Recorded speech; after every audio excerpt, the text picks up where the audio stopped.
A's and F's. Lisa. My F goes to the House and Senate members who voted this week to amend the credit card reform legislation to include language legalizing the carrying of concealed weapons in national parks.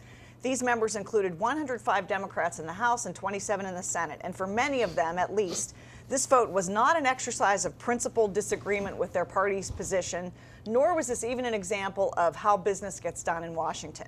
This was nothing more than pure political self-interest about saving themselves on Election Day, and the sheer hypocrisy of many on the left on the issue of gun control is breathtaking. My F goes to the Republican National Committee, and since I'm not close friends with any of them, I'll just give them a blanket F. They approved a measure on Wednesday to, quote, stop pushing our country towards socialism. Now, the backstory is even more fun. They originally wanted, and I don't think there's any, they can actually do this, rename the opposition party the Democratic Socialist Party. Their chair, the absolutely ineffectual Michael Steele, talked them down, in his view, to this apparently better version of McCarthyism.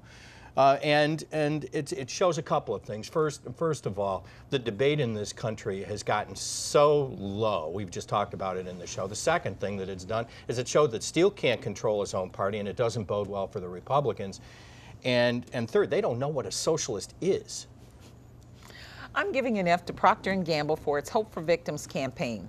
It is advertised as providing disaster victims with both Tide and funds for those victims when customers buy a designated bottle of Tide. However, when you buy that bottle of Tide, what you find out is that you have to go to the Procter & Gamble website, then you have to click on the Tide link, then you have to give them a certain amount of demographic information before Tide will donate any money. What a waste of time. My F goes to Bob Conjal and the Carousel Mall. We put on the screen a picture of the expansion of the Carousel Mall. I really can't believe that that's what it's going to look like. This is a welcoming sort of tourist attraction.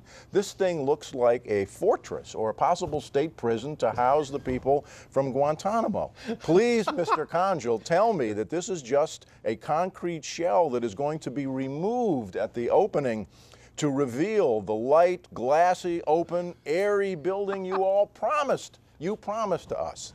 All right, very quickly, A's. Okay.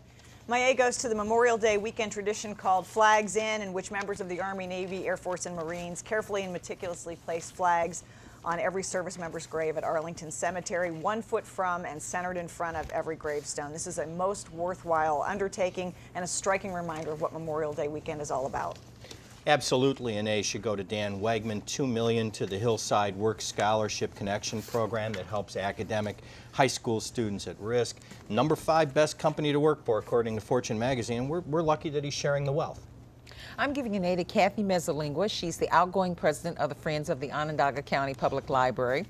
During her tenure, she has overseen the growing success of the Gifford Lecture Series, and she has continued to ensure that the lecture series is well thought of and gets, highly talented people. And my A goes to the voters of California who were smart enough to turn down in all of the referenda put to them in an election the gimmicks and the tax increases and the borrowing that dysfunctional state legislature put in front of them to try to close a $21 billion budget gap. It's going to go right back to them now to figure out how they're going to solve it. Let me tell you what really scares me. California is going to try to solve it by going to the federal government for a bailout, which means that not only are we funding Albany's craziness, we'll be funding Sacramento's craziness. And on that note, let me say thanks to you at home for joining us this evening. Please send your comments to the Ivory Tower Half Hour, Post Office Box 2400, Syracuse 13220, or email us at ivorytower@wcny.org.